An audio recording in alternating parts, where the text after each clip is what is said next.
Let's get out of here. There's a message. Say bye.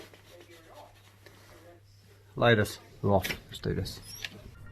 My name is Andy Hornby, photographer and vlogger. 17 years ago I started teaching myself photography.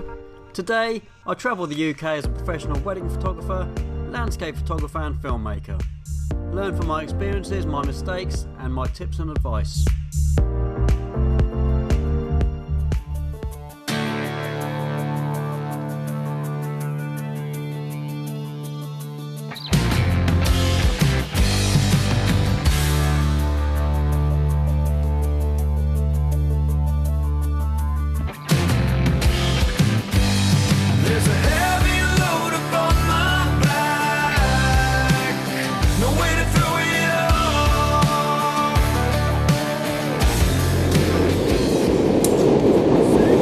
I need to move back a bit.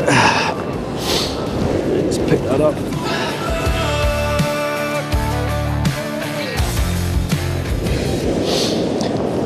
Okay, welcome to another video. Getting out and about. People are a bit wary about going out at the moment, and understandably across the world people are being told to stay in, and in some countries they're being forced to stay indoors. In the UK, the government have come out with some guidelines which they talk about social distancing, and I want to talk about that today because at the moment, and that may change, at the moment there's no reason why as a photographer, if you're feeling okay and you're not symptomatic with potential coronavirus, you can still go out and you can clean your kit and you can clean your hands and you can go out and be sure that you're not spreading anything. I know it's really tricky at the moment, but there's a lot of advice out there. I see a lot of potentially wrong advice out there. I've seen some people saying that potentially grab your disinfectant wipes and wipe your camera kit down. Now before you do that, you have to understand that not all cameras are weather resistant, they're certainly not waterproof, and some of these wipes are quite wet, and if you get them inside the nooks and crannies of your camera, you can potentially ruin your camera. So here's a bit of practical advice about what to do in the midst of all the coronavirus stuff that we've got going on at the moment. So I've got a time lapse going on down there because it's quite a windy day and these clouds look pretty awesome.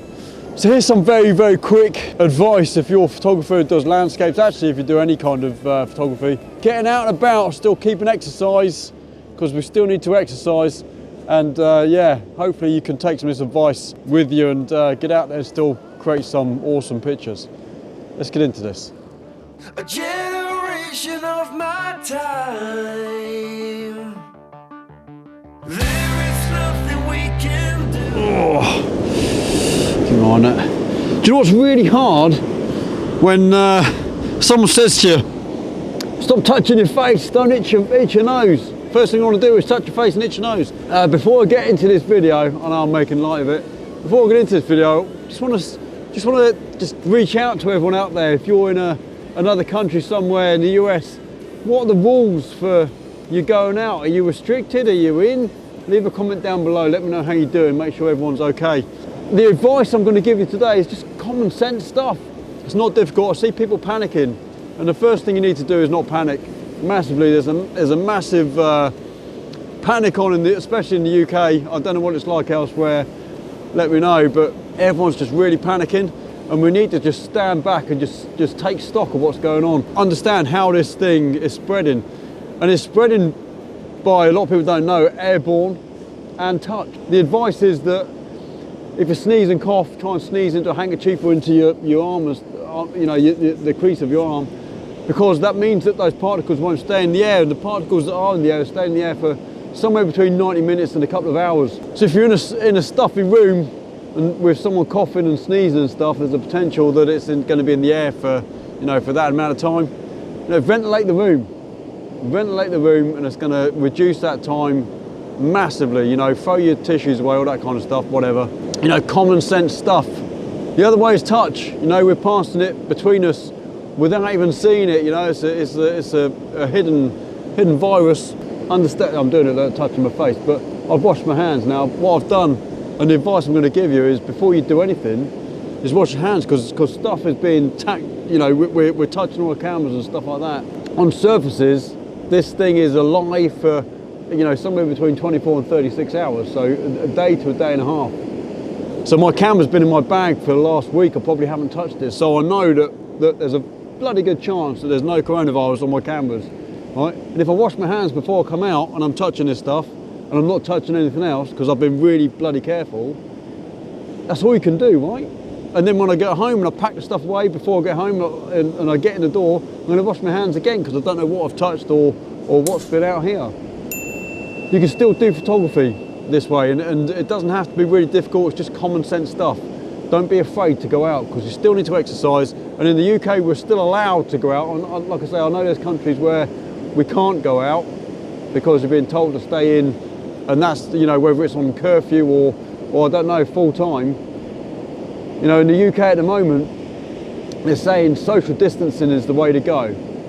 And social distancing is really easy at the moment because there's no one around. I mean, this beach, I know it's not summer, but this beach is usually, you know, it's come up this Friday, it's come up to a weekend. This beach is usually packed full of people wandering around. At the moment, we've got a couple of joggers and a family up there, and a guy's just walked past. And there's just literally no one else around. So social distancing is really easy at the moment, really, really easy. So that's not an excuse for not to go out and get a little bit of exercise. Take your camera out and get some pictures. You just got to stay safe. Now I'm being hypersensitive. I'm being over paranoid because I've got a girlfriend who's pregnant, and I'm so worried because at the moment she's at home. She's not going to work. She's working from home because she's been told to work from home. The teenager is isolated in his room anyway, because that's what teenagers do, right? They isolate themselves away in the room. I'm the only one going in and out of the house.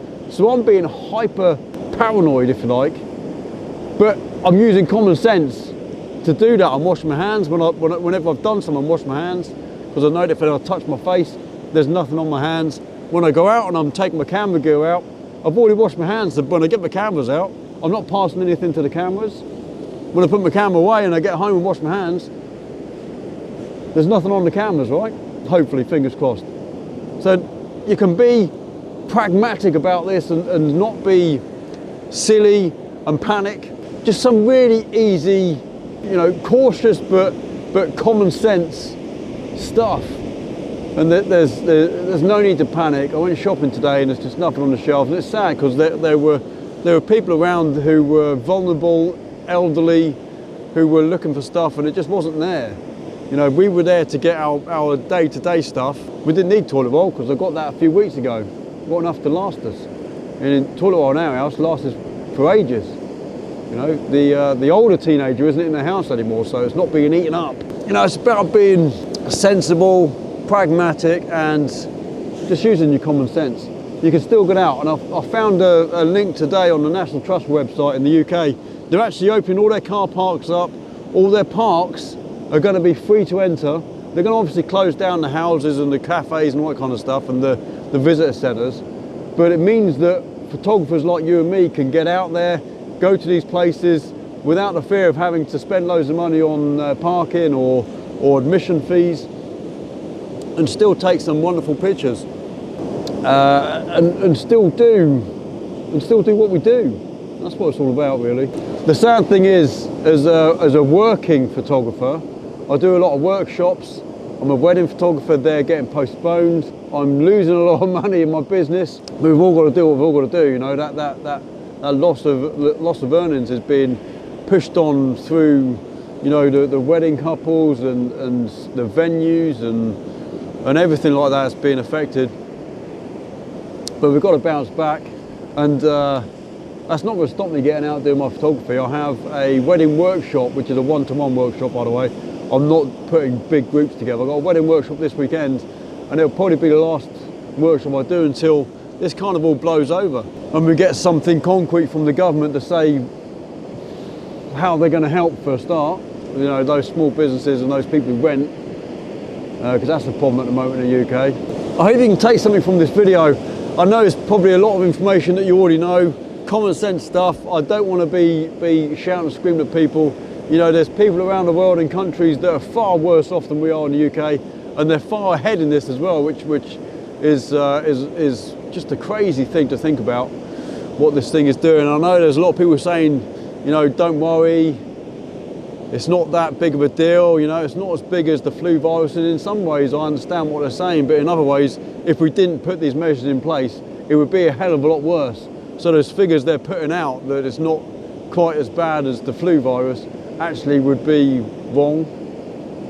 And I'm not going to go into the political side of it, so I'm certainly not going to want to upset lots of people, but to try and, you know, delay and contain whatever this thing is, it's going to be a bit of a nightmare for a little while. So we've all got to do our little bit, but that doesn't mean to say we can't get out, and I just wanted to put this one out there. It's going to be this week's video. I've got a few more videos coming up. There's a good chance I'm going to be doing some stuff from home soon, so I'll be able to do a lot more stuff in the office. You know, maybe revisit my Lightroom workshop or my Lightroom basics course on my channel, and hopefully you'll be able to see some of that in the future. But it's not going to stop me going out, and I hope it doesn't stop me going out. Please leave me a comment down below. Let me know what you think. Are you still going out? Whereabouts do you live? Have you got anywhere local that you can walk to? If you can't take the car, you know, what kind of pictures are you getting? Are you getting some good pictures? Leave a comment down below. I always want to make sure everyone's okay, you know, primarily, but I also want to make sure everyone's still getting their little fix of photography. Hopefully you are. And I'll see you boys and girls on another video. Don't forget to like this video if you got anything out of it. I know it's a bit of a talky video, but if you agree with what I say, and you know, if you agree with what I've been saying, then please whack a thumbs up. That's going to help. If you haven't done so already, please subscribe. Hit the notification bell so you get updates every time I upload a new video. And until the next one, which is hopefully going to be a bit more of an upbeat video, I'll see you then. Take care. Bye.